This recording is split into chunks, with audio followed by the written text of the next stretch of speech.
Ozzy, we had midgets. We toured with midgets a few times. And then there's always girl midgets, and there's always a hot girl. Can you say that? Can I say there's always a hot girl? No. Are we allowed to say that, John?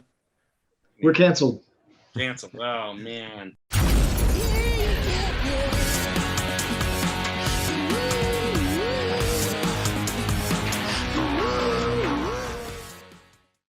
Thanks for checking out Party Like a Rockstar podcast. I'm your host, Joel Miller. Today's episode is brought to you by Misha's Kind Foods. They're an LA-based small business making the world's finest non-dairy cheese spreads on the market today. They're delicious and healthy, made from a cashew and almond milk, and blended with various locally sourced fresh herbs, vegetables, and spices. There's no vegetable oils, soy, fillers, starches, or nutritional yeast. It's lactose-free, paleo, keto, kosher, Parev, and 100% vegan. Enjoy the show. What up, John? Can you hear me? Unfortunately. Oh. Looking slick there, man. You got all your roadie shit on. Looking boss. So John designated this as the Halloween special. So this was John's idea. So I'm supposed to be Mark Hogue because I work for Mark Hogue. So I got my fucking walkie-talkie. Nice. Got my glass of scotch. Got my cigar. Yeah. Hey, Peter. Hey, what's up? I can't see him. How do I get him up on this thing? Oh, gallery view. Yes. Oh, there he is. Hey. Hey. Is what's that up? Doug Stanhope? No. No. But I did wear my Hank Hill Strickland propane. The Mike Judge reference, John. All right, let me intro you guys and we'll get going. Pyro Pete Capadoccia started in 1980 roughly with the Plasmatics. From there he worked for Kiss, Def, Leppard, AC/DC, Iron Maiden, Judas Priest, Motley Crue, Metallica, the Rolling Stones, Guns N' Roses, Ozzy Osbourne, and Black Sabbath, Tina Turner, Janet Jackson, and he now sits on the NFPA, the National Fire Protection Association Board. So that's on a serious note. That's an important thing. The NFPA writes the laws for the use of flames and pyro with approximate audience. Yay. There we go. Gig Butt News. There we go. It's a Mark Hogue reference. So. Hold on. Mark lost his mustache. 2 minutes and we'll take it off. My second guest is, all right, fuck it. John Watkins. In the 70s, 80s, and 90s, he blew a lot of shit. I forgot to put in the word up, so you just blew a lot of shit, John. For some major rock bands. He did 8 tours with Van Halen. He's the last of the original Kiss Pyro team that worked with the 4 original members in the 1970s. He's worked for Rick James, Journey, The Jacksons, Dio, Europe, Pink Floyd, Whitney Houston, and Bobby Brown. I know a lot of you guys have worked for way more than this, but I'll make it easy on us. I got my own little pyro going here for our Halloween thing, a little glow stick for you guys. I'll show you guys how to use it. You crack it there, Pete. You see that? And it lights up. It's fucking brilliant, right? I didn't even need a pyro guy. Anyway, I'm that's not real pyro. So drink my Mark Hogue scotch. Oh, there you are. Well, for Halloween, I'm going to go as I always go, as the damn handsome man. No, as my buddy Pete. Oh shit! Oh, nice. Yeah, years ago. Now, when I started losing it, I had to give up the battle. Oh, you got the tattoo and everything. Nice. Nice. All right. Put a little too much effort into that. That's scary. All right. So to jump into it with you guys, I might have talked to a couple pyro dudes, and I had a question from a younger pyro fellow who's actually out with Metallica right now. And that's your only hint. But he said that he heard stories. So back in the day, you guys had to make the shit. You didn't get it delivered to you. And he wanted to ask, or he said to ask you guys, when you were making the mixtures and creating your own pyro, did you have issues with the elements and figuring it all out? And then the second one was psyching yourself up, because now you just push buttons. Before it wasn't like that. You'd have to do it all. So he had heard, Pete, that you would kick everybody out of the bus and like start punching shit to psych yourself up and get in the mood. Is this a roadie story, or is there any truth to you guys? I'm going to say you guys because I'm sure John can relate to all of this. Yeah, I was always, I mean, I put on my headphones, my Walkman in the day, and my Discman later on, and I would just crank Neil Diamond and Neil Sedaka. Huh? You would crank Neil Sedaka and get in the mellow, greatest hits, the Barbra Streisand, love the Barbara. Fucking Barbs. Barb, gotta love her. No, I never, I mean, sure, there was kind of like a pre-ring walk, wrestler, fighter going to the ring. You gotta psych yourself. I mean, a good friend of mine, Steve J, he couldn't eat before he shot. He got so nervous. He couldn't eat dinner until after the show. So everybody's got their own thing. I never had anything. Did he have a bad accident where he, that was actually one of my important questions. Do you guys still excited to tell people that you blew up the bathroom, or you don't tell people that? It's an old joke. Oh, yeah. I thought it was new. John didn't laugh either. That was a good joke. Yeah. No. I did that in high school with them 80s. To answer that guy's question, when we mixed our own powders way back, and when we were inventing the effects, you couldn't just go to a catalog and pick them out like you can now. There was so much rehearsal time to make sure it was okay before we even went and showed it to the band. I mean, countless hours of experimenting, adjusting, tweaking. Even on tour, I would sit there and adjust lifts and stuff to make sure my stars weren't banging off the ceiling. They just go the right height. So it was mostly preparation. And I understand Pete's friend getting sick. I've seen people throw up in buckets and stuff before a shoot because it's not just pushing a button. You got to worry about the band safety, the audience safety. Has there anything been thrown in the pot? You got a million things going through your head, and then you got to click into the groove and hit the thing in time. So it's a little pressure there. Remember with the different vendors, depending on where you bought your raw powders from, and then you would mix up the caps. The B bottle cap was 1 gram, and you could do a 0.5 gram and a 1/4 gram. So we got to the point where you would know, okay, we got a tall ceiling, so everything gets a full cap. Tonight's a shorter ceiling, everything gets a 1/2 cap.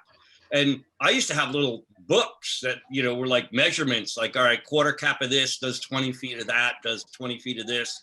And just had my little reference books. And then I could remember. You made the books. Those were your There were notes. Yeah. You just, right, John? You test something out, write it down. Okay, 20-foot ball of sparks is, 1 cap of this. 15-foot ball of sparks is a 1/2 cap of this, and so on and so forth. So then after that, you kind of knew, what it was. But in the beginning, like John said, there was a lot of trial and error, and hitting a lot of lights, and it was sketchy. Yeah. Even still, you depending on the humidity in the room would make a difference. So I'd usually do even without a demonstration.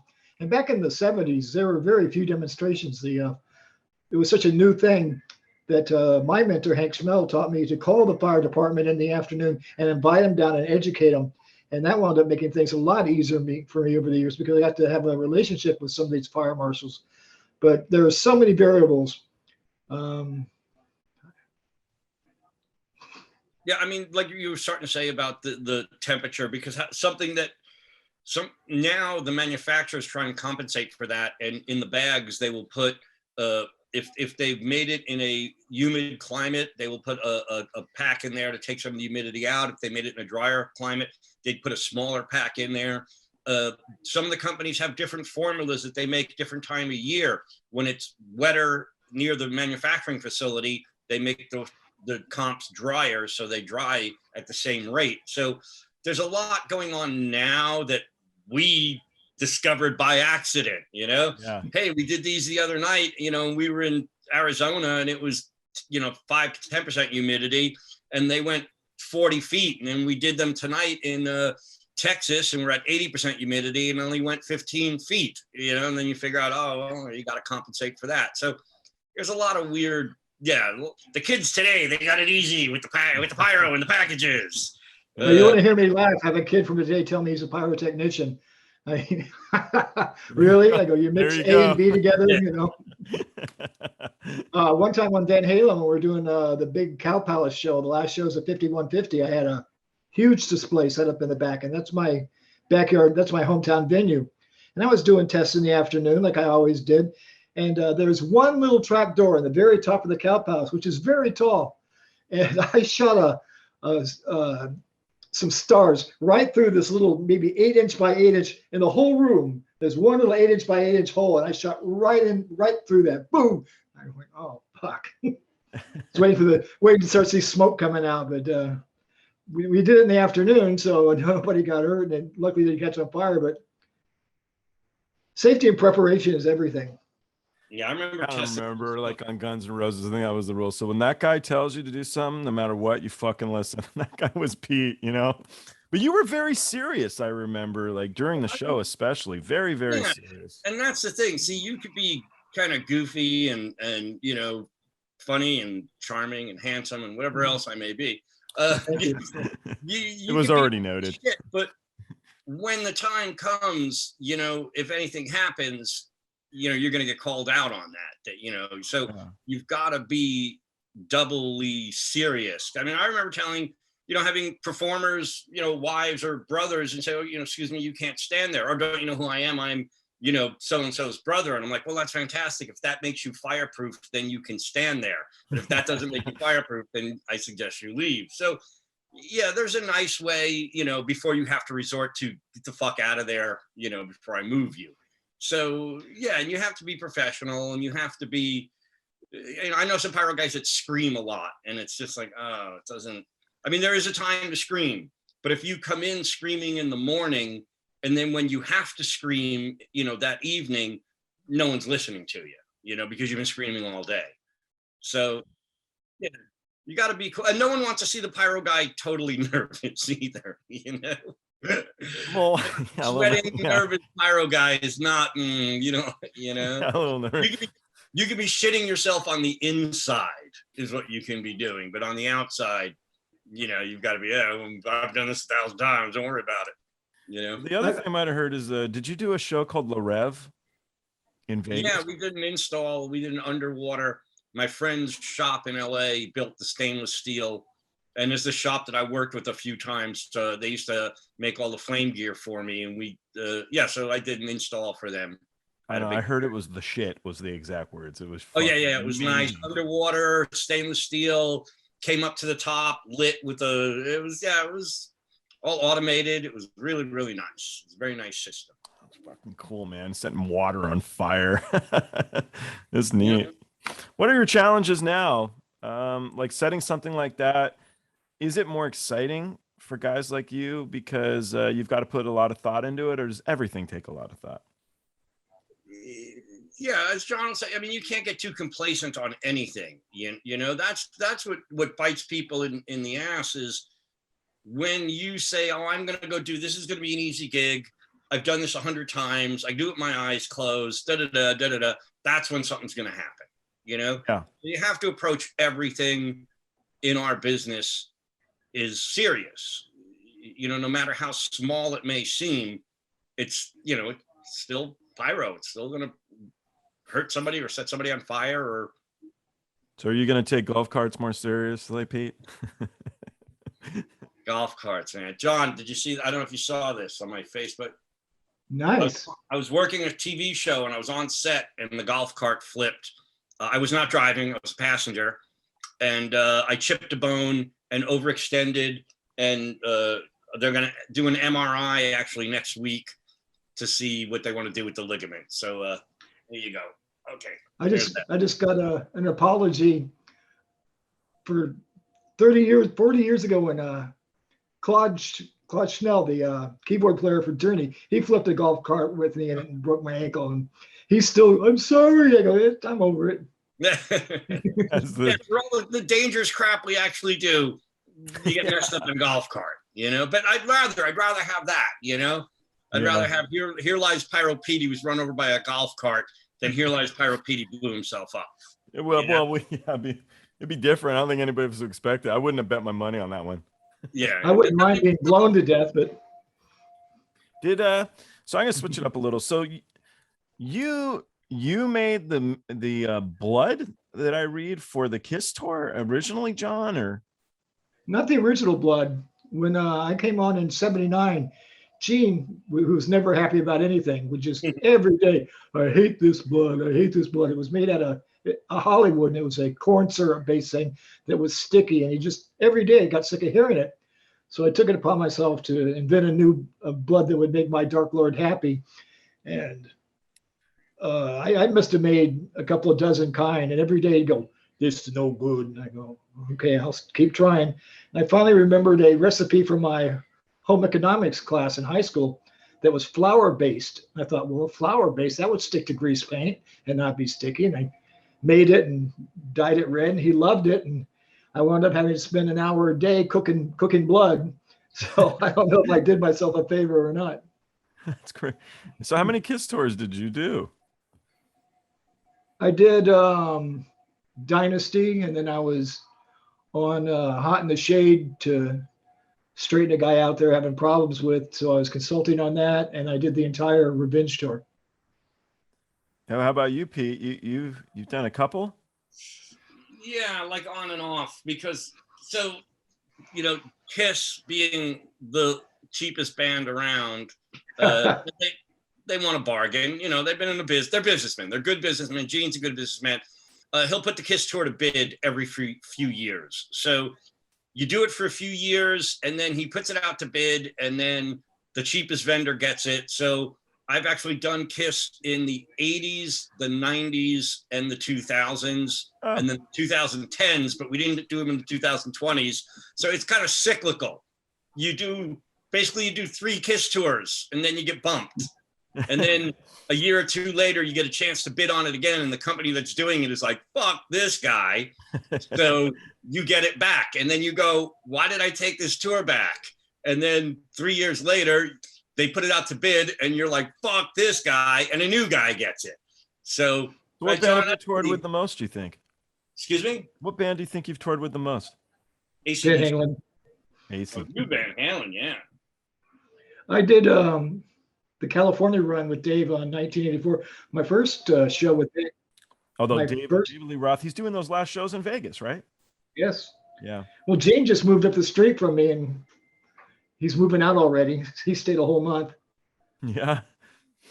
How much does he want for his house? Like $16 million. Oh, Pete, you got any money? Not much. You got to weigh it though. You $16 million, but you'd have to be Gene. So I don't know if it's worth it. It would just creep me out. Even if I saw that in the paper, where Gene was selling his house for $16 million, and I was thinking, even if I won like a couple of $100 million, there would not be enough cleaning I could do to that house to never think Gene farted in this room.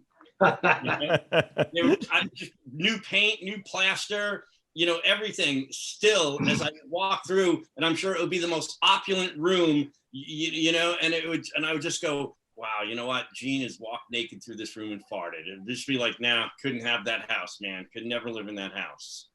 A lot of times the band won't touch a girl after our roadies had her. The roadies wouldn't touch girls after Gene had her. Brutal. Oh, Gene's Gene. He's a burping, spitting, farting machine. Great man. I like the new friendlier, politically correct Gene of the new millennium here that loves women and respects them. Yeah, have you heard him yet? Look, in the end, you always remember being yelled at by the monster, because when Gene yells at you, he yells at you in full garb, like calls you up onto stage. I remember he's stage right. We shoot the Pyro stage right. He didn't like something. He looked over. He went like this to me.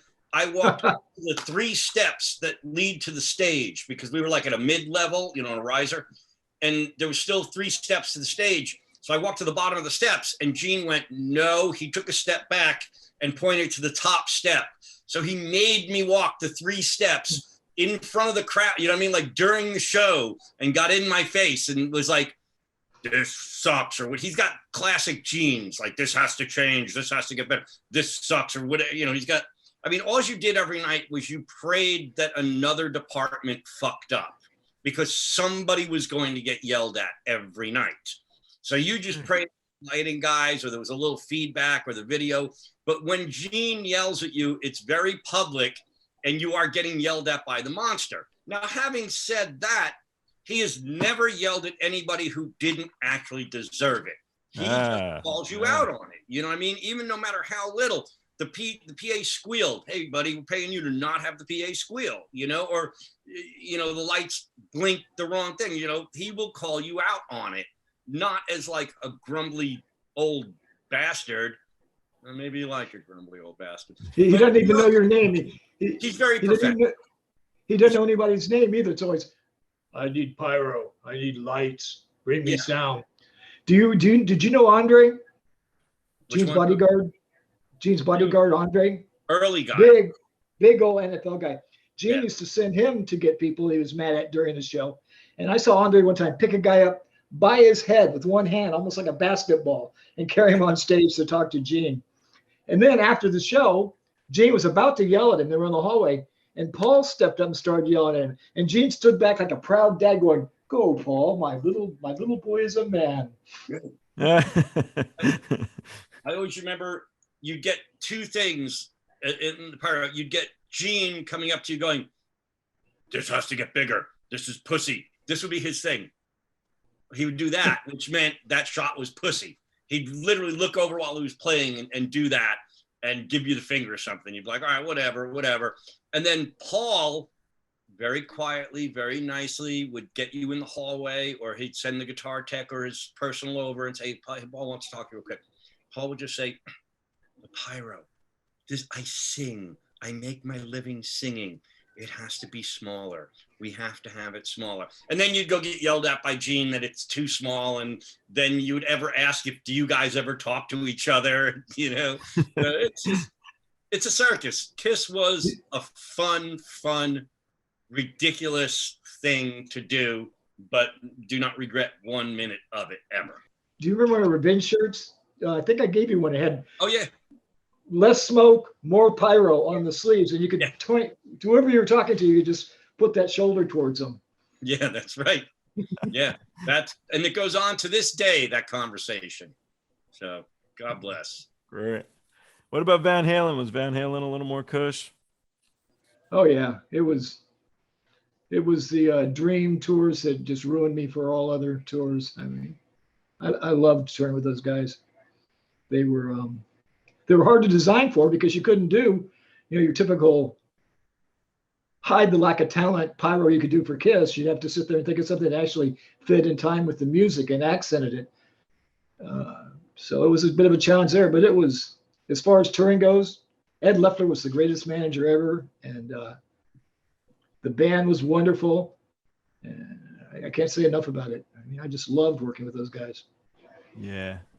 Oh, that's cool. Do you guys have any wind-up stuff that you guys did with pyro? I mean, you can't really fuck around too much because someone could get hurt, but you guys ever... Usually in the old days, there'd be a lot more. I remember on, I believe it was Def Leppard, and Uriah Heep was the opening act, and their keyboard player had an old Wurlitzer with the Leslie rotating speaker thing in it. And the sound guys and everybody used to complain that the PA started to hum as soon as they unloaded that off the truck. They didn't even have to plug it in. As soon as it hit the building, it made the PA hum. And everybody used to bust his balls about it because it was a big piece of equipment and it didn't work properly all the time. So they used to rib him about it being, this 50-year-old thing that he toured with. So one day they got me to put smoke bomb in it. And they were like, hey, we think they dropped your Wurlitzer. We're not sure, but you might want to fire it up. So he fired it up, and he's like, no, it sounds great.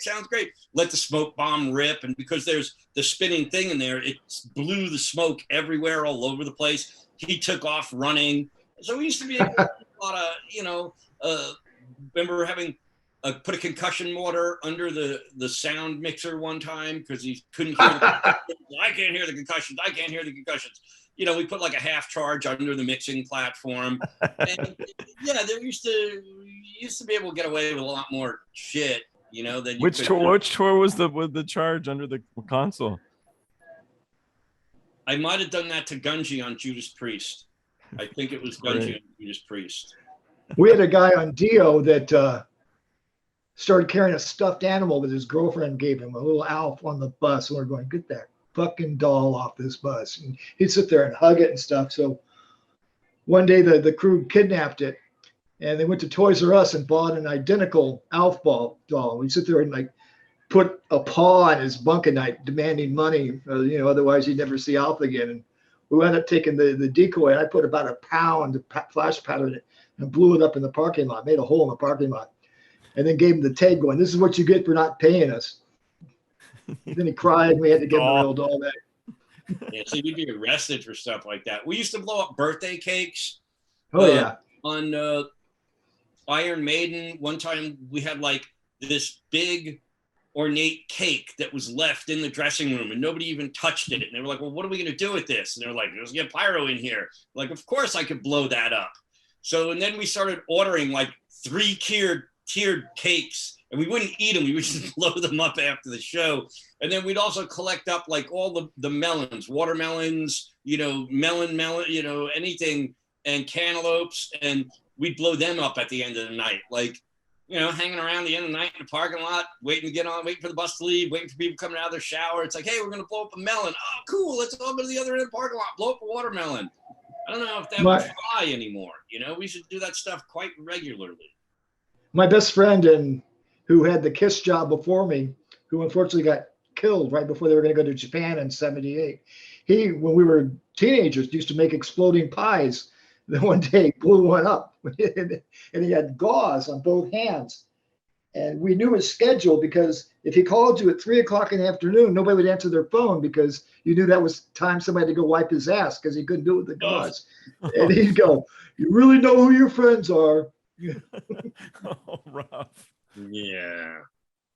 Ouch. Right. So when you're going to go out on Pyromania, I mean, was the tour already named Pyromania when they hired you? Yeah, which was nice, And then like, this is my time. Yeah.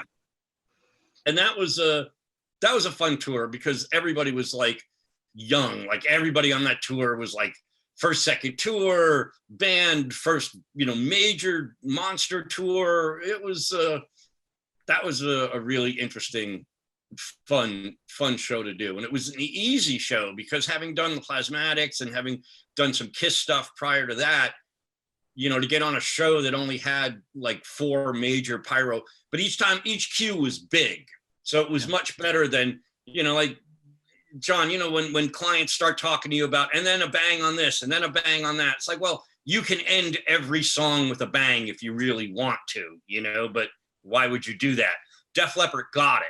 They were like, yeah, okay, a big beginning, and then we'll play a bunch of songs, and then a big pyro cue in the middle, then we'll play a bunch of songs, and then a pyro cue at the end. It was like, great, That's how Van Halen was. We'd sit there with Van Halen, and my very first day with them, they're going, well, we're going to come on, let's have a row of flash pots. And I go, well, I could do that, but if you're going to make me look bad, it's going to cost you more money. I'll work all day long to make you look cool, but let's not be trite. And they bought it, and they sat there, and we didn't do the first cue on 5150 until the all the multiple flashes on the drum riser, which is a good 20 minutes into the show. And then there was one big explosion all the way across the stage on Panama, and then the finale Yahoo at the end, and that was it on 5150. It was a lot of charges, but it was still very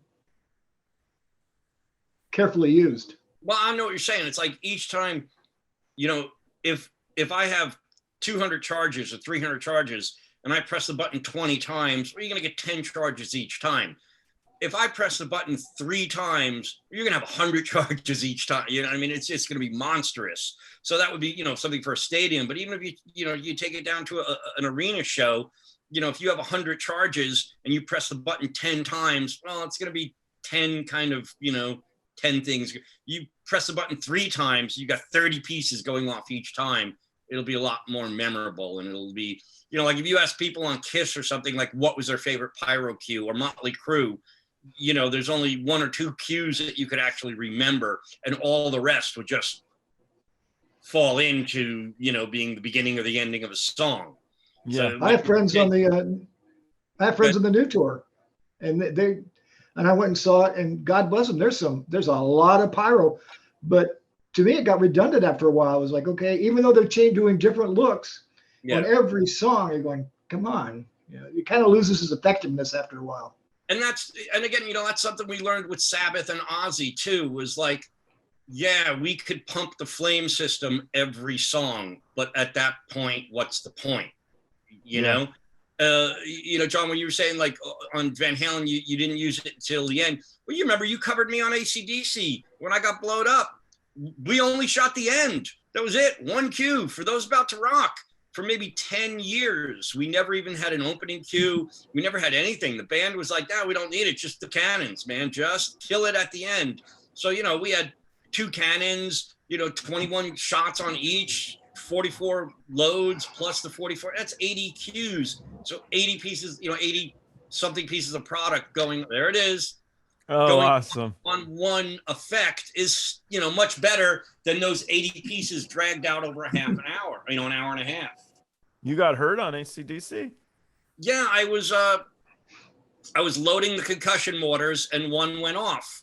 And I had to go to the hospital and get my eyes covered in gauze. I got blowed up pretty good. So they had to bring John up to shoot the thing. And I think like a lot of talking him through it over the phone and production and everybody else, but it was a pretty easy system. And John, you'd come and visit me before. You'd seen that system, hadn't you?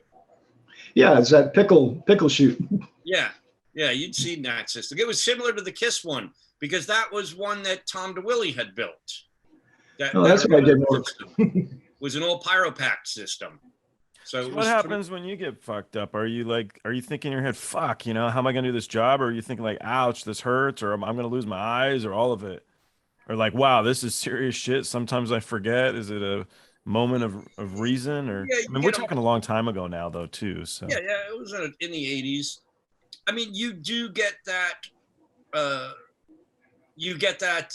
much 7-Eleven pays. Do I really need is this really the job that I want to have? Is this really but then again, if you like it and you're passionate about it, I mean, I look at it this. Yeah, I got blown up and I got over it. I'm good.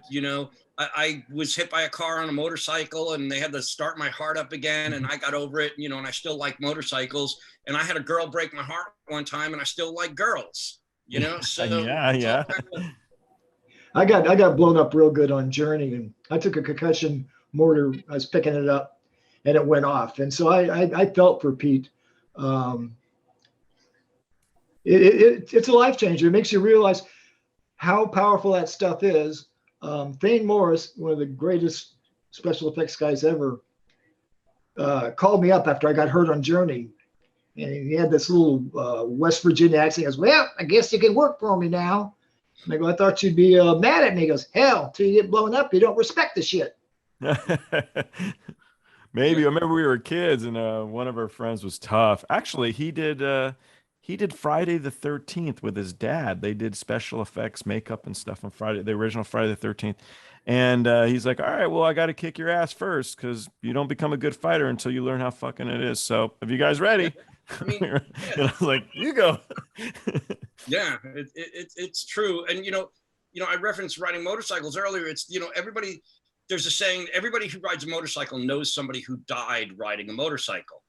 Everybody that does pyro knows somebody who died doing pyro, whether directly or indirectly, or, hey, remember that guy you worked with a couple of years ago? Yeah, well, he's not with us anymore, Yeah. So everybody that does pyro knows somebody that died or got severely injured doing pyro. So yeah, it'll bite you. It'll bite you real fast, Yeah. Now that we've made everybody all bummed out about it. You gotta slow down. Do you remember Attaboy? Do you know Attaboy, lighting guy? Yeah. So Attaboy was on recently and it was I don't know. It was amazing. So he was the first one I had to edit a little bit out of because I was like, Attaboy. But great stuff. So he was telling me this AC/DC tour, and I don't remember which was, but Rigger Dan was in charge of the bell, and he fucked up, and so Brian was like running after the bell. Was this the tour that you were on? Yeah, and the rope broke. Is that the something rope? like that? That's it. And then they came back at him, and Brian's running away from it. Yeah, I just pictured it. That thing's hilarious. I could picture Dan like, oh fuck, oh Jesus.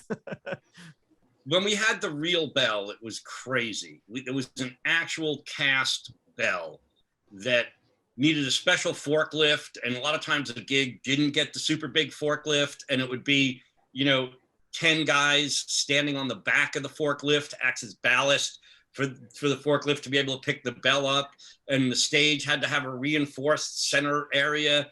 I remember seeing the bell crash through a few stages, not hit the ground, but break a wheel going in and stuff like that. So finally they did get a fiberglass replica of the bell, but the original bell was a real honest God bell. And to make matters worse, it was in a metal cage, if you will, that had the electric motor that rocked it. So now you've got a couple of ton bell rocking. Oh, it would swing some lights. It was so where's the original bell now? In probably a storage yard somewhere. Or I want to put it in my backyard, man.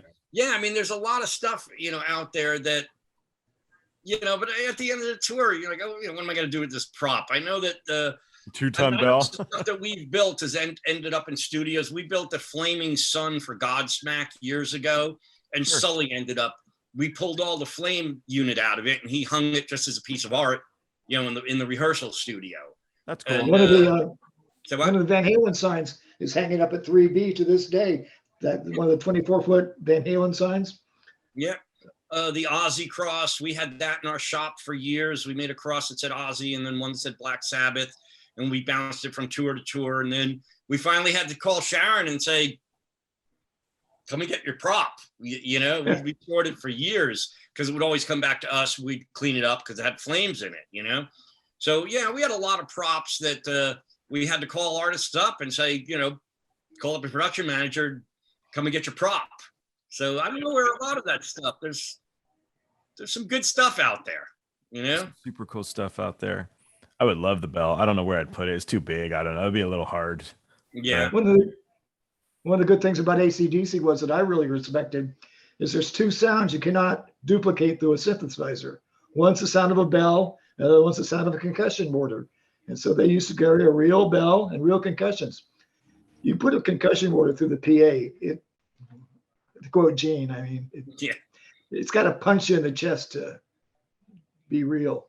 What we ended up doing in the end, well, now I say in the end, like if I started in the 80s, in the 90s, we added a sampled, the sound guy, this was in the, in samplers for the thing, got a sound effects record, and we listened to it, and we took a 12-inch Navy deck gun. So but we still kept the concussion mortars because live, the concussion mortars moved the air, but the throw of the concussion mortars was a relatively small area because you're physically, you're on the ground and the shockwave radiates out and all the people and all the staging and all the curtains and everything suck it up. So we had the 12-inch deck guns through the PA, particularly through the subs. And it was tied in to the same pickle that shot the cannon. So when you hit the button, you would trigger the pyro in the cannon, you would trigger the concussion mortar, and you would trigger the sampler to get the reverb through the PA. So hey, you were on the Stones. You did Sympathy for the Devil. I watched a video the other night of the new tour where they're combining live pyro and video pyro. Yeah. And I've never liked video pyro, but it looked pretty good. Well, because we had for this one, what they did was Patrick Woodruff sent us the video clips in as close to the finished color, but it is in video. You can always tweak the color a little bit left and right. So he sent us the video and we sent it to the pyro manufacturer and said, okay, we need gerbs, fountains that look like this. We need this color and this texture. So they matched the color and the texture. Then we did some videos of the actual pyro, sent it back to the video team. And then the video team said, yes, we can match that color. You know, you're close enough. We're close enough. Once we get on site, we can match it. So they've matched the color and the texture really, really good. And it took, you know, a couple of weeks of testing, a couple of weeks of sending videos back and forth, but it looks a lot better than like, say, like Guns N' Roses. We didn't do pyro on the last Guns N' Roses. The last Guns N' Roses tour went out with a 60-foot by 100-foot or something monstrous video wall. And they had all of their effects on the video wall. They even went out with less lighting and less backline, you know, less staging, and had a very simple sort of stage set, but they were able to do all kinds of elaborate things on the you know, on the video wall. And they were still using some of the flames, you know, and here where we shot ourselves in the foot, you know, we would take video of the flames when we were doing it live, and they would use the video of the flames with the live pyro, you know, back on the last tour. So it looked really well because the flames on the screen were indeed the same flames that were being shot live, you know? So it really kind of tied it together. It looked hokey in the early days when they tried to do like some sort of weird kind of mock pyro on the, you know, computer generated pyro on the video wall with real pyro going on. And that never worked, you know? I got asked one time about what I thought about video pyro, and they go, "Do you think it like they're getting stuff now that looks like the real thing?" I go, "Yeah, they got transvestites now that look like the real thing too. You want to fuck one?" I don't know. It's still the tactical. It's Great still words of John. Yeah. No, it's you know, John's right. I mean, it's the smell, it's the feel. We did an install years and years ago at Universal Theater, Florida. And this was, they had like some Spider-Man ride or something. And one of the things was they were doing 3D. It was a 3D Spider-Man ride with explosions. Well, they ended up having to put in hot air jets that went off with the explosion. Because even if you had the 3D glasses and you had the surround sound and you had the rumbling in the chair, it still didn't sell it, you know? It still needed a whoosh of hot air. I mean, that got close, you know, but you didn't smell it, so you still didn't have that, you know, that sensation. But it was close. But yeah, when you let off some real honest to God pyro and people feel the heat, they smell the smell, you know, get something in their eye, whatever it takes. Are there any bands you guys have worked for that have pyro that don't like pyro? There's always a band member. Yeah, that I can see easier. Pyro. Yeah, because a lot of times it's driven by like you know, a lot of these bands are not democratic anymore. They're run by, you know, one or two guys. And if that's it, if the singer wanted it, or, you know, the bass player, whoever band it was, wanted it, and then you just had to deal with it. So there've been situations where there's been the odd bass player or guitar player or drummers and keyboard I feel sorry for because there's nowhere to run. You know, yeah, it's if you're true. a keyboard player or drummer, it's like, yeah, you know, hey, this might get a little hot. Well, what do I do? Nothing, because you got to stand there and play the damn keyboards, you know? Yeah, players, a bigger fan. Singers can, but at the same time, guitar players and bass players and singers are more likely to be standing in the wrong spot all the time. I had a bass player on Rick James that used to stand in the wrong place all the time. And Rick goes, "I'm going to fine you if you don't shoot the pyro." And I go, "I can't shoot the pyro with that guy there." And so I used to carry a pellet pistol and a shoulder holster, and you get time for the cue. And if you stand there, I'd give him one in the kneecap, and he learned real quick to move. But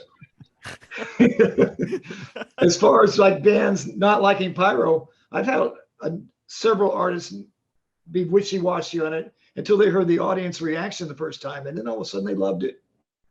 When they heard that crowd cheer and that heightened sense of excitement, how did the love it real Mike Judge fast thing come about, John? I don't know. I didn't know anything about that. You know what I'm talking about, Pete? Have you seen that? Which one? I'll let John tell, but John was, Mike Judge. He did Beavis and Butthead. Yeah. Okay, so John's a star, man. It's really good too. I really enjoyed it. Oh, Beavis and Butthead are my brothers. No, I was at home when my phone started blowing up going, "We're seeing you on TV. Do you know you're a cartoon character?" And I go, "No." And then I got a copy of it. He drew the 2000 something fat old man instead of the svelte rock god that I was back in those days. But aside from me looking 400 pounds, it was being listed and getting the whole page in the National Enquirer and being Beavis and Butthead's brothers, probably my two biggest accomplishments. The brother, was that the episode where they were crossing America? I seem to remember that. No, that was a movie. Remember? No, he's doing the show now where he interviews people, Mike Judge, and then he draws the scenarios of the stories. Right. So, I know the story was something like Rick James's cape caught on fire, which is not true. Of all the great Rick James stories, and there's a million of them, they made one up. That cape was fireproof. His cape never caught on fire. Tell me a good Rick James story. The thing with Rick James, it's funny how things become synonymous with other things. So as soon as I think of Rick James, I think Dave Chappelle, immediately. He nailed it. I never laughed so hard as I did that show. I watched it 2 times in a row. I thought it was the funniest thing I'd ever seen on TV. Rick had this model that he was dating, and I knew her from magazine covers and stuff, and she just walk around backstage, and after a while, beauty gets to be a pain in the ass. Everybody's going, "No, go to the other side of the stage, watch them over there." So one day, this was on Street Songs. I came and I had a paper cup that I filled with the flame powder that would go. He had a Bic lighter. They go, "Light your Bics and your flicks." I light my lighter, and it make this great big flame. Well, I go to pick up my. All of a sudden, somebody comes right up going, "You got to go to the protection office right now." And I go there, and she's sitting there with this big silver mustache, and she poured 7-Up into the paper cup and then drank it. Oh shit! And they were calling the poison specialist stuff. So Rick calls me. He calls me up into his bus, and he's in his back. They have the whole back lounge made for him. He's on this big bed, and she's sitting there, and they're both naked. And they got this little sheet. And he goes, blah, blah, blah, blah, blah, blah, blah. And I go, "Look, Rick, if your guests are going to sit there and pick up cups and throw, 7-Up in, there's not much I can do about it." He goes, "Bitch, want to drink the bomb juice? Let the bitch drink the bomb juice. Just get some more. Have some backup." The bomb juice. Right. "Bitch, want to drink the bomb juice." God bless. Yeah. Rick James, bitch. Yeah. I did 5 tours with him. Really? That had to be crazy. Well, didn't you? And you did some of the crazy tours, like the big 20 people on stage, right? Big band things, right? With dancers and backup singers and stuff. I actually played the policeman for Mr. Policeman during the Street Songs tour. Oh, nice. The concert started out with me yelling at the people that there wouldn't be any pot smoking or coke snorting.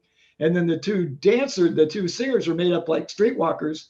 They give me real cocaine during the opening on stage. Then the streetwalkers would beat me up, and that was the start of the show. Then the pyro would go off, and Rick would come walking out. And then he'd seen me breathe fire, because I used to have to breathe fire for the fire marshals on KISS in case they wanted to see it in the afternoon when Mr. Simmons wasn't available. And so Rick had me come back later as the rehabilitated cop, all funked up, and I'd breathe fire off this big joint during a song called "Fired Up." That's fun. That's cool stuff. What about Mike? What about Michael Jackson? So you got the gig because of the Pepsi commercial. They hired you to you weren't involved in anything with the Pepsi commercial. No. What happened was you did the Victory tour. Yeah. What happened was I wanted to put a bid in for the tour, because at the time it was the biggest tour ever. It's touted as the hugest extravaganza in entertainment history. And his management called me up and they said, "Well, Mr. Watkins, this is going to be the biggest tour ever. We think you should do the tour per grata, because you'll get all this publicity out of it." And I go, "Does per grata mean for free?" And the guy goes, yeah. And so when I stopped laughing, I said, well, let's just agree to disagree and no thank you. Well, he went to the Pepsi commercial at the Shrine Auditorium and caught on fire. And they called me back up and said, it's not that much money. So, yeah. I don't know, man. What was it I learned? You don't try and make a deal with your lawyer. And I forgot the second one, but it makes sense. Don't try and negotiate a deal with your lawyer. You want that guy to fight for you. Don't cut corners on the people that can kill you.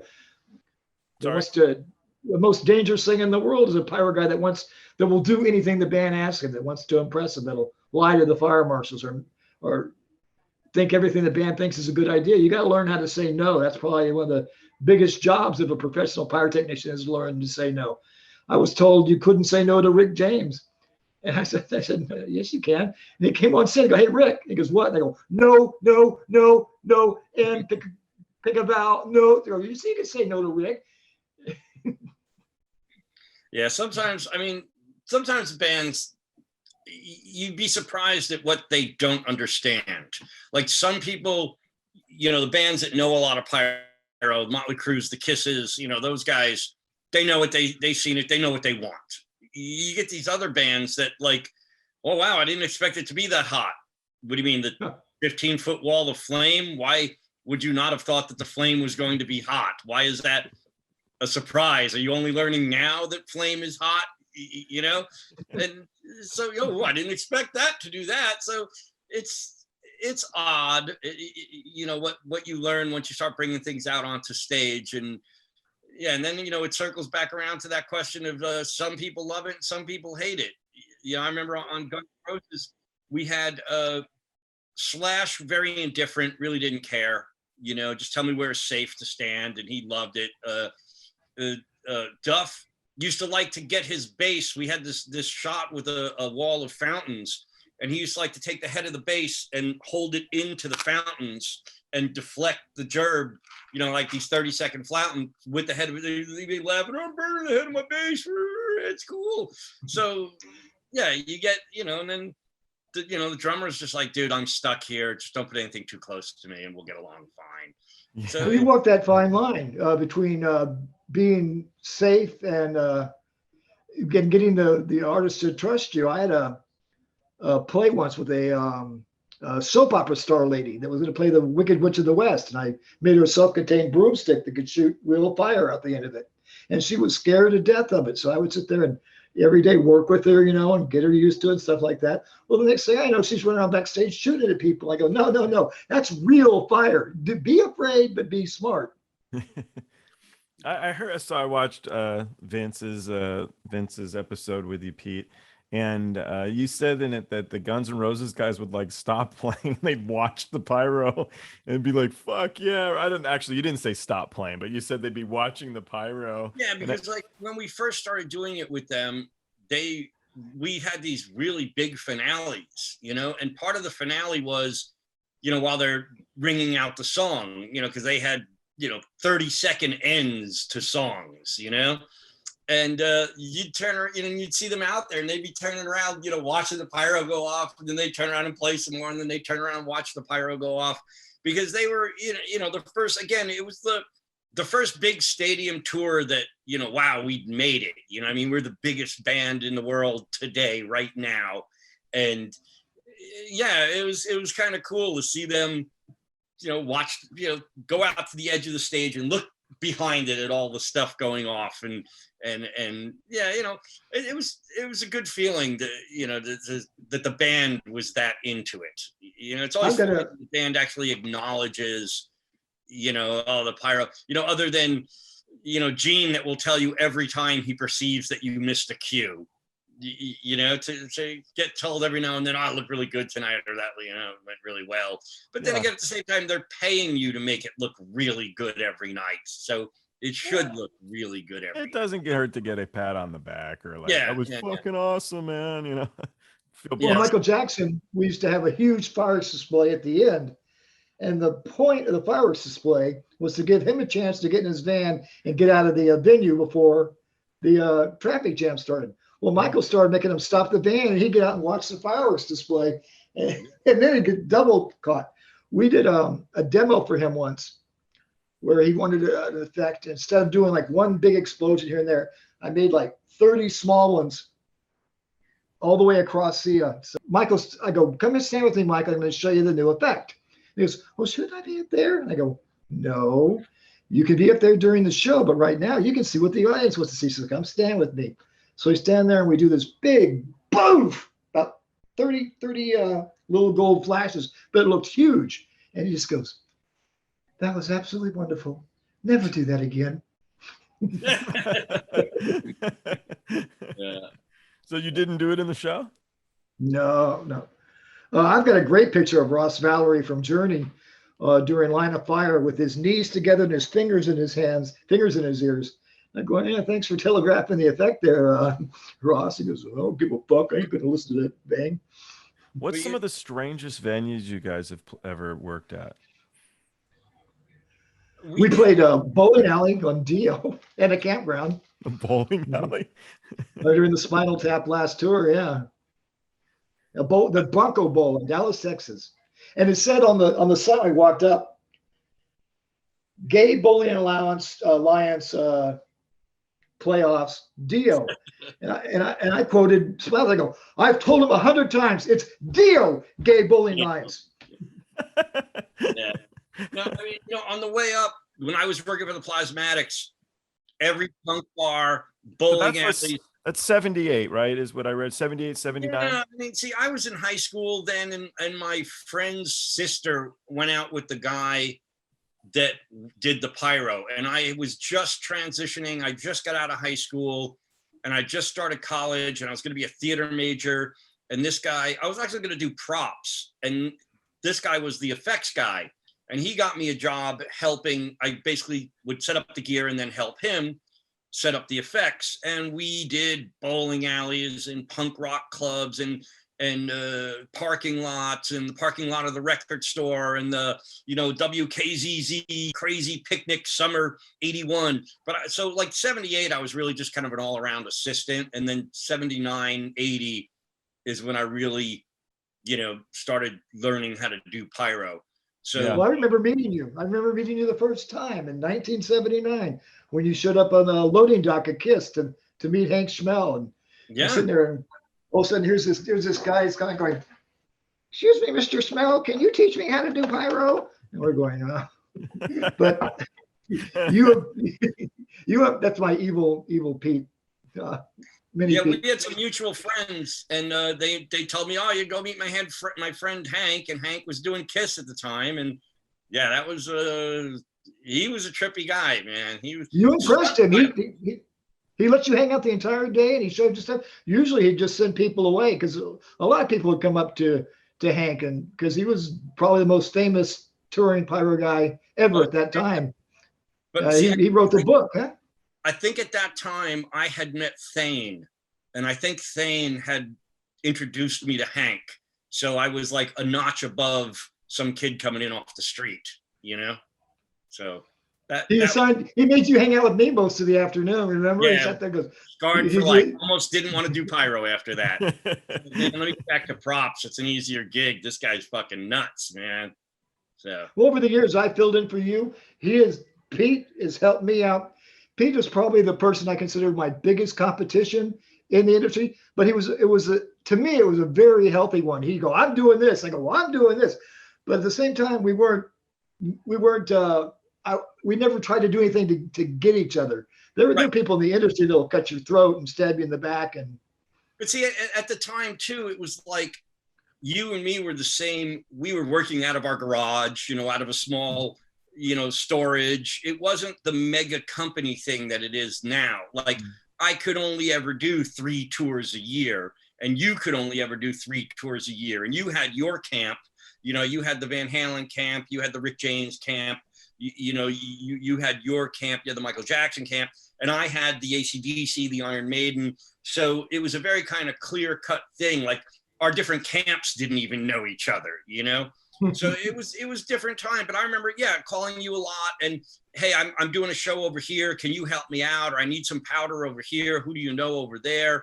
because there would be no advantage to me fucking you over because I couldn't take the gig anyway because I was busy on another one. And the same thing with you, you know? So it was like, well, I might as well help the guy because he seems nice enough, you know? Well, I actually like to, but one time we played Madison Square Garden with Van Halen. I'll always remember this. Pete, first off, it's impossible to get guests into Madison Square Garden. Your own guest said. He faxed me a guest list. It was like a half a page long. Hey, could you help me out here? There was like this Roseanne, there was his sister, there was a cousin. I'm going, yeah, Pete, I'll just pull 20 tickets out of my ass for the biggest show on the tour.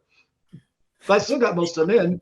Yeah, you got some in. Well, we had that back. We always hooked each other. You can people say, oh, hey, I know John. Okay, hold on. Let me go get a pat. Like you end up putting like working passes. Like here, you're my assistant for the day, you know? But that was, man, remember the day there used to be a guest list. Now you got to buy tickets. Now you got to buy them 6 weeks in advance, you know? Yeah, the guest list used to be quite a powerful tool. Now no more. All right, so when I was first putting together this podcast, I was at my buddy's house, and his daughter is in 5th grade, and she had a couple of her little girlfriends over, and collectively they came up with a question that they asked me to ask every guest. And the question is, when did you first feel famous? So bear in mind, we're talking about little kids. You could make it broader if you choose to, which would be, when was there an event in your career that set you on your path? Some moment worth sharing that meant something to you. What would you guys each select? Mine would have to be, the only time I've ever felt famous was when my judge drew me. I mean, that's about it. Otherwise, we're pretty behind the scenes people. Yeah, I mean, it's the scene from Wizard of Oz, you know, pay no attention to the man behind the screen, who is literally a pyro guy. You know, he's literally doing things to do the flames. And the Wizard of Oz is literally an effects guy, you know? So, you know, I mean, I don't know that I've had the most, you know, I've done a lot. Chris Angel did all the seasons of Mind Freak, the TV show. Sure. So apparently I had a lot of screen time on that. Because I've had people, you know, say, oh, yeah, you're Chris Angel's pyro guy. I'm like, okay, you know, so I don't know. Maybe I'm still waiting. No, I am famous now. Today, right now, when John had the fake wig of me with that's it, I'm now. That was it. My moment was about 30 minutes ago. See, I thought it was bringing up Vince's podcast beyond the beyond the backstage pass. There we go. Yes. He was famous with the fire marshal, so he left an impression on him. I don't know, maybe it was something about the orange mohawk or whatever, but they sit there, they go, yeah, this guy would be going down a skateboard carrying bombs in his hands and get to the stage, but he was really safety conscious. Again, you have to be. It's like, look, I get it. I got a mohawk, I got a nervous tick, I talk a mile a minute, but I know my gig, you know? So I guess it actually made it harder. Because you get somebody like John, and he looks like the kindly old sage that you would trust. You know, you don't know that he's drunk every day of his life. You don't know that. No, you know. So there was that one day. Come on. Yeah. So you know, it's the fire marshals.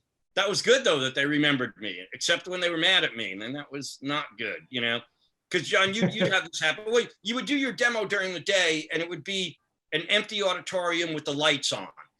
And you'd say, okay, so this pyro is only going, you know, it goes 30 feet, but with the lights on, you only see 20 feet of it, you know? And at night, you're going to shoot 10 of them, but, you know, for your demo, you shoot 1. Well, you do your show at night, and the guy comes raging, everything, that was much bigger than you showed me today. No, I showed you 1 with the lights on, and now I just shot 20 of them with the lights off, you know? So, well, there was a guy we both know that used to lie to the fire marshals, and I hated that asshole because they wouldn't find him or ticket him. They'd wait till I was right behind him one year, the tour thing, and every place I go, the fire marshals are going, we know you guys are liars. I go, look, go get the guy that lied to you. I'm not lying to you. But you have to explain to him, when I set this concussion bomb off, it's going to be really, really loud. But when it goes off during the show and that PA is going off, it's not going to be as loud as it sounds in an empty auditorium. Yeah. But they said that in the dark, it looks bigger, but it's all kinds of weird stuff. But, you know, it's funny to what you were saying. Yeah, because you always seem to be following a tour that the fire marshal had just got pissed off. Like, them guys in here last night that, you know, insert name here, those fucking guys, they lied to me about this, they lied to me about that. I'm not letting you get away with anything. So already, you know, you haven't even said hello, and that's the guy's opener. You know, so it's like, okay, I'm sorry you're mad that John lied to, that somebody else lied to you. You know, I never lied to fire marshals because I thought I was going to have a career in longevity, and if I lied to you this year, and I plan on being back next year, and I didn't have bands say, well, just go ahead and do it anyway. I go, no, I'm not going to do it anyway. You can hire another pyro guy, but I only have one career. Yeah. Always get production managers want to push for, you know, what time's curfew? 10:30. Well, what's going to happen if we shoot it at 11? Well, nothing to you, but I'm going to get in a lot of trouble, you know? So they find you personally? Excuse me? They could. Find you personally?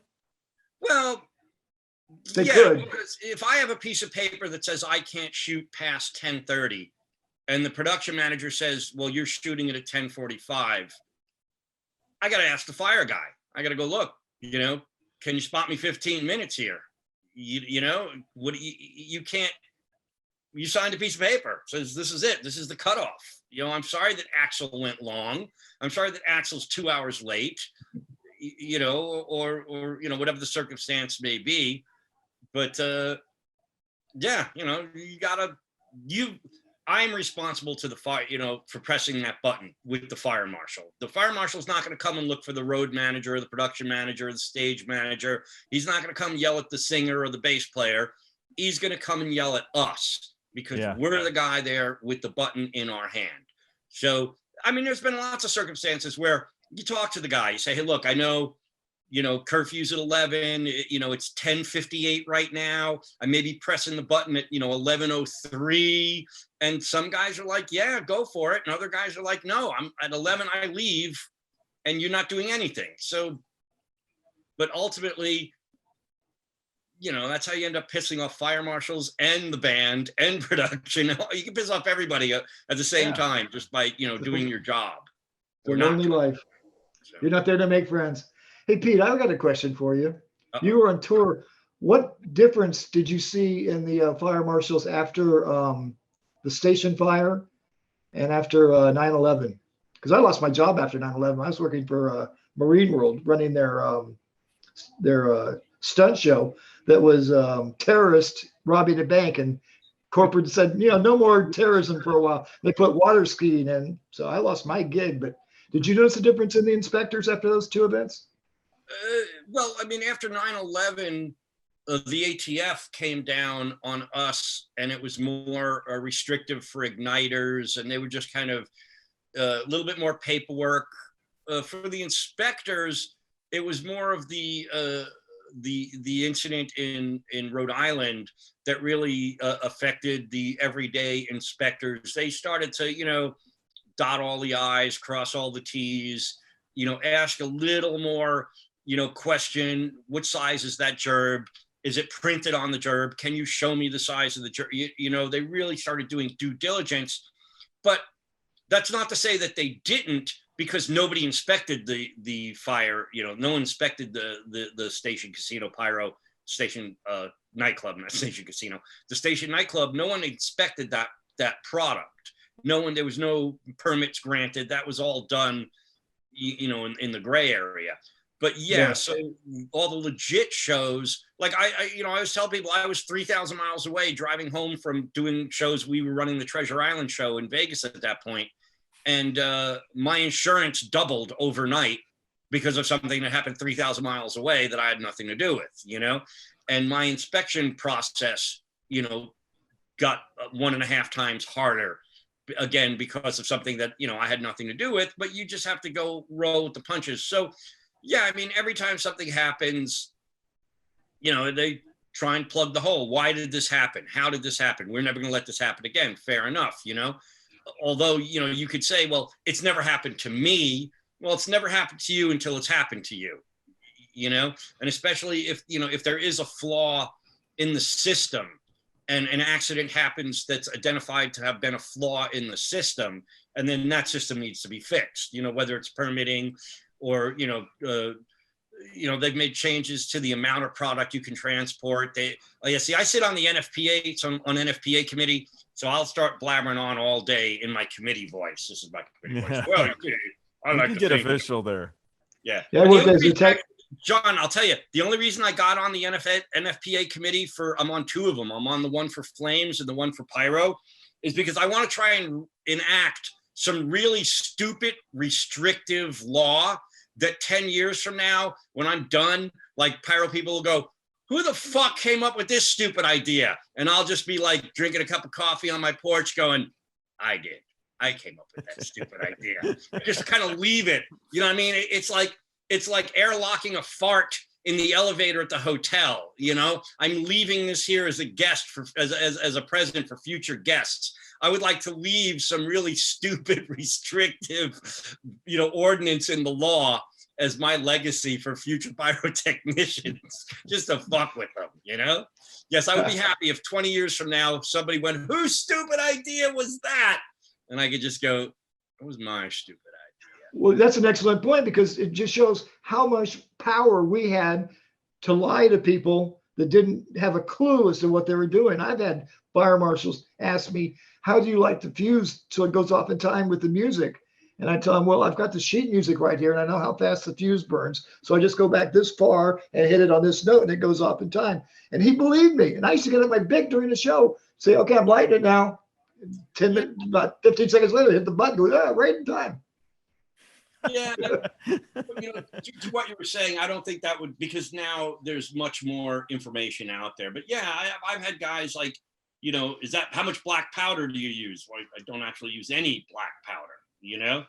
So, yeah, some people see pyro every day and some inspectors see it once a year. Some guys are on the ball, some guys aren't. I'm glad now that we have national codes that everybody can go back to. But even now that we have, and I say now, I mean, we've had these codes 15, 20 years, they're still interpretive. A fire inspector, as you know, John, could look at something and say, well, it says 15 feet. Well, that means, well, it's already 30 feet in the air. Okay, but it doesn't matter. It needs to be 15 feet away. If I draw a straight line from 30 feet in the air to the ground, it needs to be, I still need, so it's all interpretive. An inspector could say, well, no, it's already 30 feet in the air. So you have your 15 feet. So I don't care how close to the edge of the stage it is.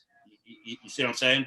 So there's a lot of different things that there still are arguments that you have to have with the fire department over your interpretation of the law and their interpretation of the law. The problem I used to have with the fire marshals was a lot of times, since it was such a new thing, we used to get the,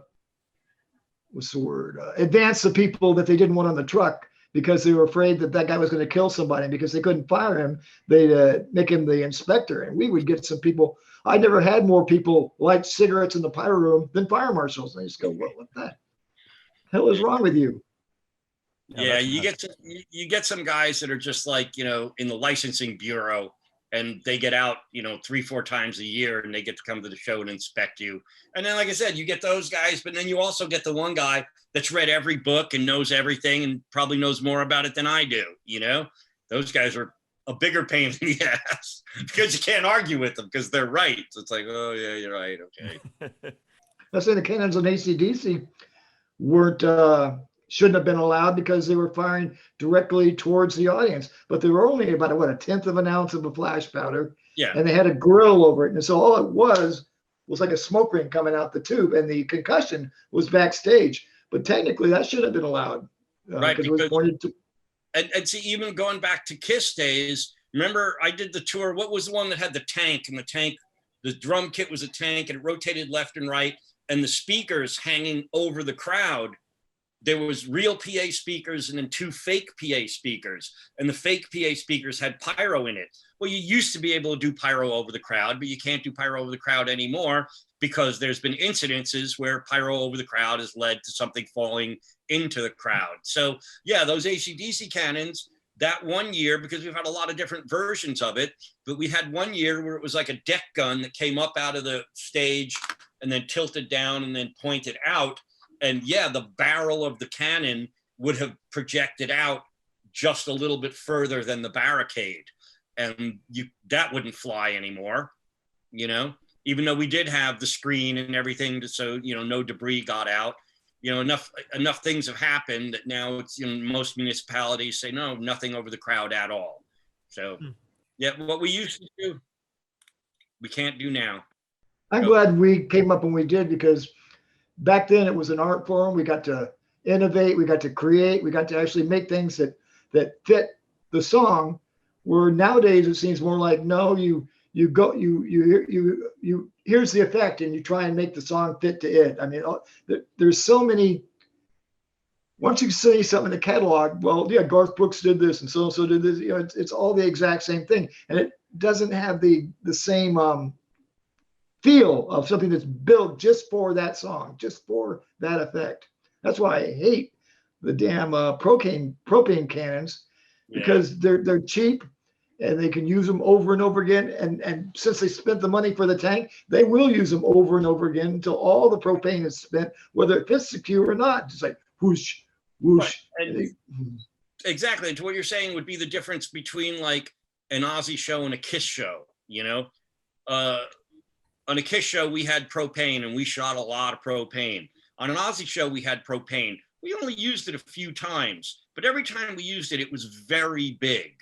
You know, so you could actually say if there were 20 songs, there were, you know, 6 Pyro songs. And out of the 6 Pyro songs, there are only 4 Flame songs, you know, and versus another act where every song was either a Pyro song or a Flame song or both.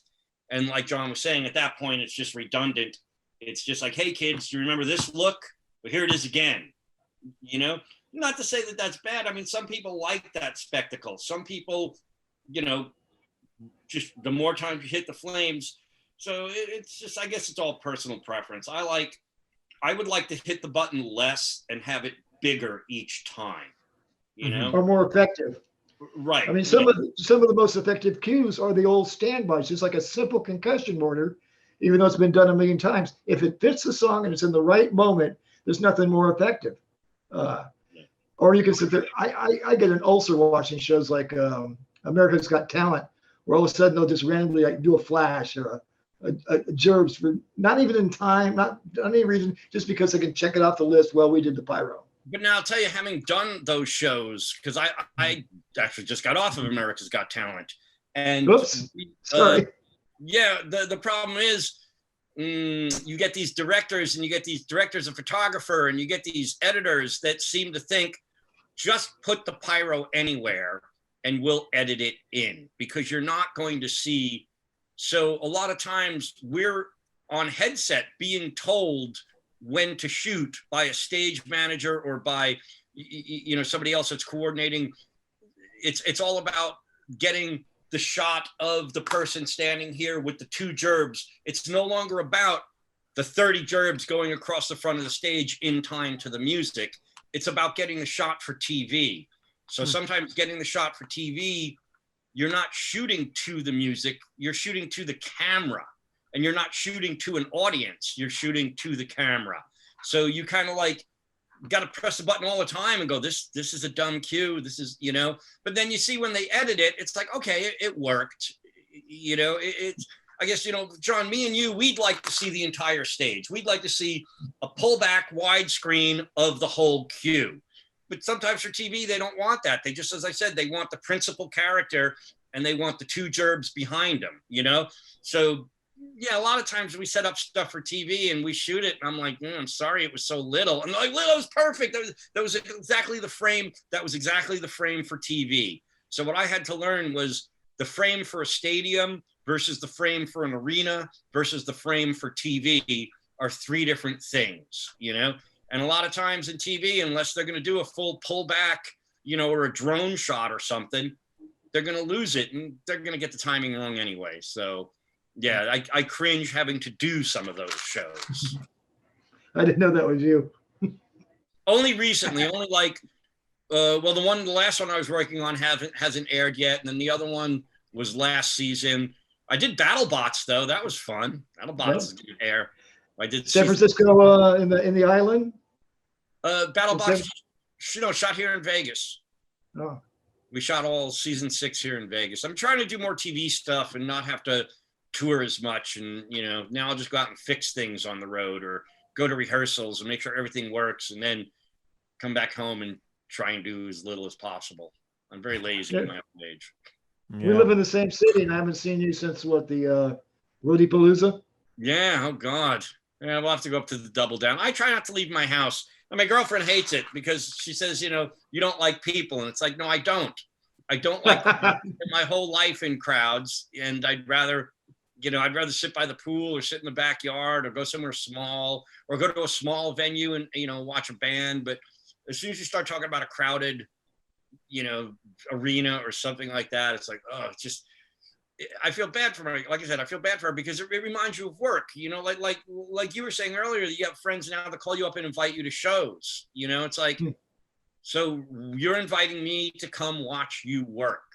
Yeah. Yeah. It's like, unless you're really into the band, you know, but now like I'll go down during the day and say hello to production during the day.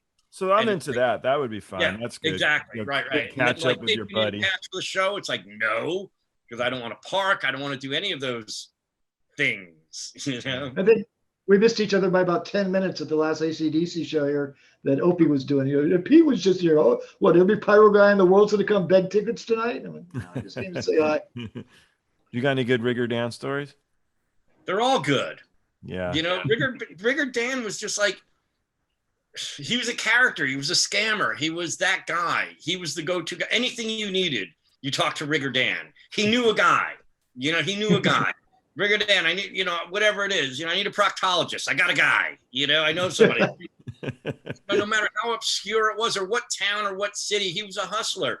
But riggers always were because they were in the morning and they would talk to their buddies and, you know, where's the best place to eat? Where's the best proctologist? Where's the, you know, whatever, who knows? But it always seemed like Rigger Dan always had something going on and there was always something involving women.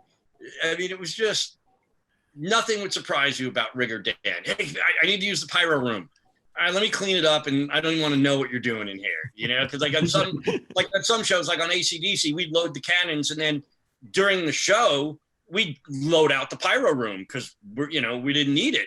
You know, after we were loaded, we were done. So yeah, Rigger Dan always had. It was always a scam. Hey, you know, hey, if they're looking for me on the radio, come and find me. I'll be over here. It's like, all right, buddy. But yeah, it was always something, man. You know, so Attaboy was telling me about this little person. You say this little person named Stripe. Did you ever tour with that guy? Yeah, Stripe was Opie's buddy.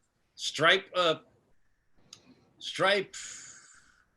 Did he do Maiden that year? I think he might have done Maiden that year. And there was another midget around, Meatball, that used to hang around too. Meatball was a professional wrestler that was the world's largest midget. That was his claim to fame. But Stripe, Opie called him Stripe because of the Gremlin, the Gremlin character, Stripe. And he was funny, but man, he would get drunk and he was just the meanest drunk you ever wanted to encounter, you know? I forget there's two types of, I don't know what do you call them, little people. I don't know what to call them now. You know? Yeah, I think little people's the right. There's the happy dude that's just drunk and happy. And then there's the bitter dude that's just drunk and bitter. And then like on Motley Crue, on Ozzy, we had midgets. We toured with midgets a few times. And then there's always girl midgets and there's always a hot girl. Can you say that? Can I say there's always a hot girl? I don't know. Are we allowed to say that, John? We're canceled. Oh man, there's always a girl midget of exceptional beauty and slightly slutty. Anyway, so sounds good. Yeah, I mean, David Lee Roth used to use little people as his security. Yeah, no, but Stripe was a crazy cat. Stripe used to come out and visit a lot, and Opie, he'd come out on the road. I think he tried to tour for a year or two, but it was just he was not cut out for the road. You know, Opie on Van Halen loved him so much they had brass plaques on the buses that said "Fat Chick see Opie," because they'll do anything. Of course, Pete used to carry a whistle around, and if somebody had pantyhose instead of stockings, he'd blow it in their hair and tell them to get the fuck off the bus. Yeah, we'd be arrested for the stuff we used to do every day. Well, not arrested. We'd be, I don't know, persecuted. Canceled. We'd be canceled. We would be flogged in public for having indecent thoughts about whatever. Yeah, I don't even want to go there. It's sad. Yeah.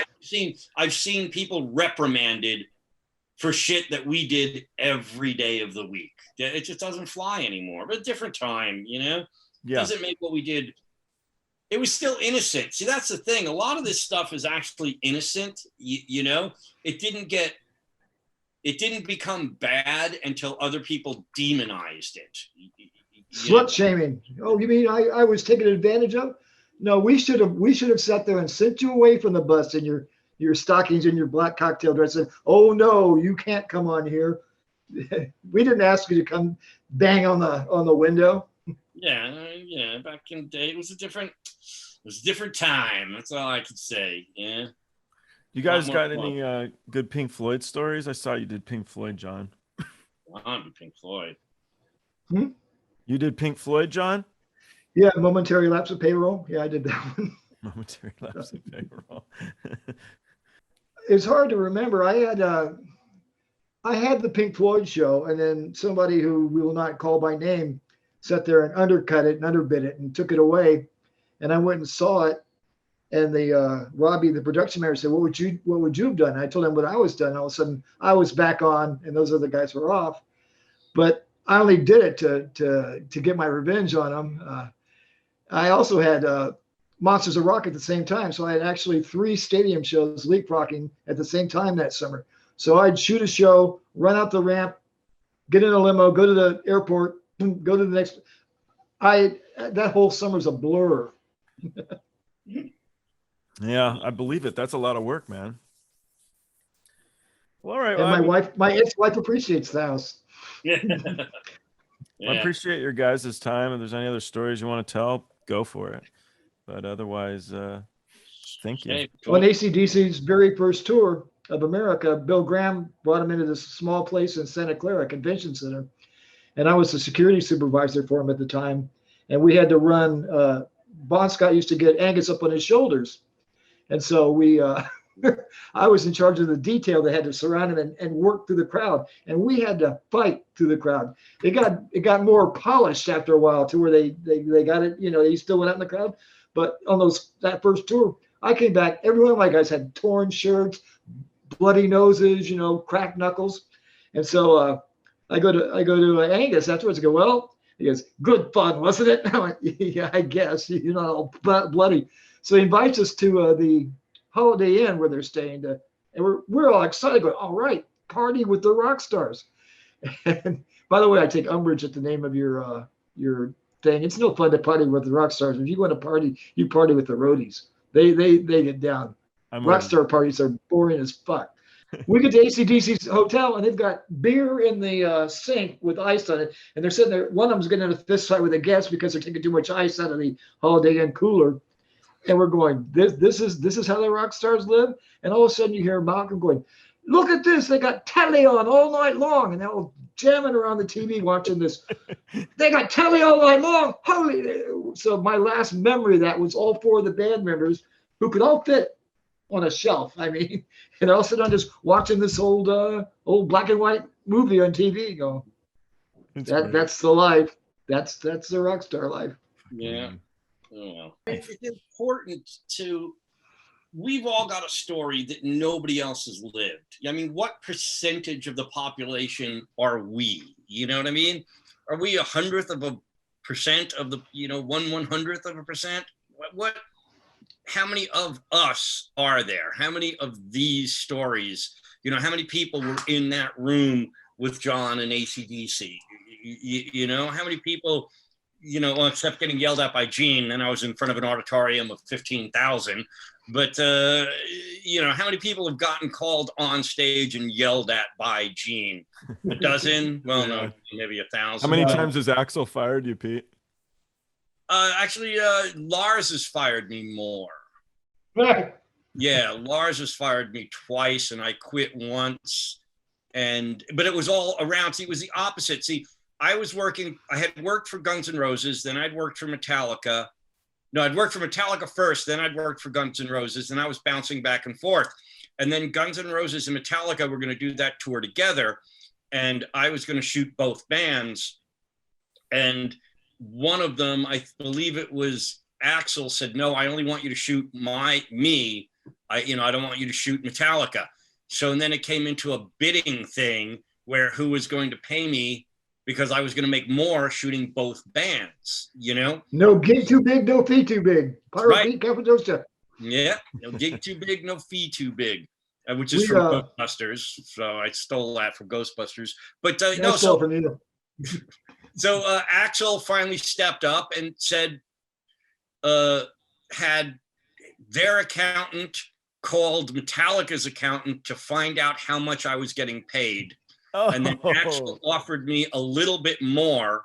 And then when I went back and told Metallica, Axl had offered me this, and it wasn't like double my rate or anything ridiculous. It was just a little bit more. And I said, look, guys, just, it's not hard to beat it. Really, you can pay me better if you like. They actually got very, very upset that I was going to. So that was kind of like my falling out with Metallica. So and then it was kind of like, the love affair was gone. Well, business can be tough, man. And then someone's got to pay the bills a little bit. Exactly. So you have to have a little bit of ebb and flow. You have to. Yeah. I'm listed in Metallica's Justice for All program as the Pyro guy. They hired me to do the show. The same guy that undercut me on Pink Floyd undercut me on Metallica, and they never even told me I wasn't doing the thing. I'm sitting there prepping the show, and all of a sudden, the next thing I know, they're on the road. But Peter, on Guns N' Roses, when they first started doing Live and Let Die, Axl would run over and kick the flash pots, loaded or not, because they were on the stage and he didn't like it. And so I go, well, you can't do that.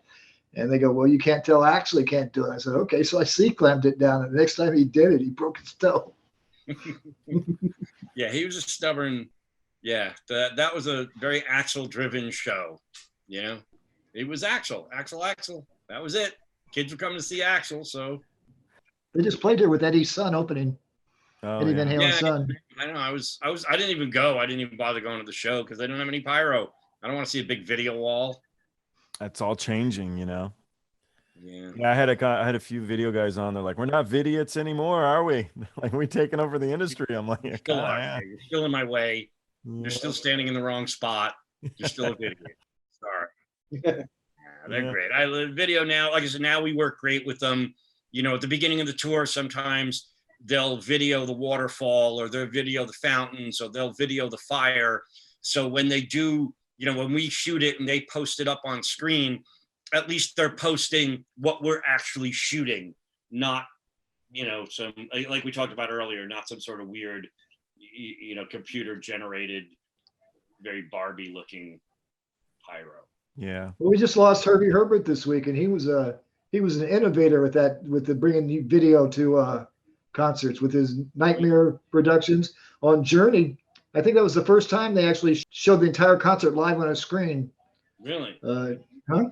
No, that's cool. That sounds about right. That was about their heyday. Was right about the time when everything was changing. They'd start with the dressing room, and the crowd would go nuts because all of a sudden there'd be the band on the big screen running down the hallway, clapping their hands. Now it's passé. Everybody's done it, but it was pretty cool when it was first being done. Feel good book. I try and do the feel good version of it because, the actuality of it is, everybody sold coke or sold weed or knew a guy or hooked their friends up or, so there's a lot of those stories that, we can go down that rabbit hole all night, about me scoring coke for so-and-so rock star or me doing coke with so-and-so rock star. But then it just becomes that. So, yeah. I was thinking about calling my book, You'll Never Do Pyro for This Band Again. On Journey, one time I had a whole pile of oxidizer on the little scale, the grain scale. Yeah. I got called into the office. I came back and it had been drawn out into lines. About half the one was missing. It took me about 2 minutes to find the guy that had stolen from me. He's in the bathroom blowing snot boogers of blood out his nose, going, "What the fuck was that?" I go, "You shouldn't steal." Shouldn't steal. Chemicals from the pyro guy. I will never let the truth get in the way of a good story. So anything you've ever heard about me, yes, of course it's happened. And then again, no, it maybe probably didn't. So.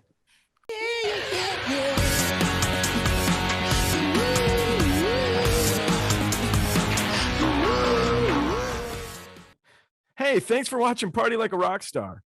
If you're not already subscribed to the Facebook or YouTube channels, do it. We're also on Twitter, Instagram, and TikTok. The handle is Party of Stars. Thanks for watching. We'll see you next time.